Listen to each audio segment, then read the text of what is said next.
দেখা যাক এবার কতগুলো মাছ ওঠে। তো দেখা যাক এবার আমরা জালটা তুলছি, কি বেঁধেছে। জালটা ছেঁড়া, তাহলে তো মাছ সব বেরিয়ে যাবে।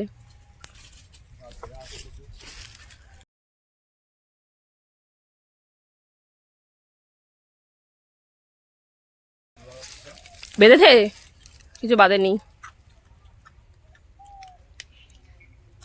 যদি সিরা থাকে সব মাছ বেঁধে গেছে।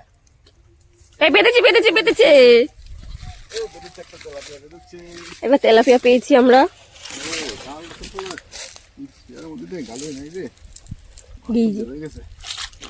একটা তেলাপিয়া, যা তো মাছ পড়ে যাবে না। এই যে একটা তেলাপিয়া আমরা পেয়েছি। কি ভেঙেছে? নীল মানে? নীল মানে একেবারে ফাঁকা আসেনি। ফাঁকা আসেনি। তো যাই হোক একটা তেলাপিয়া আমরা পেয়েছি।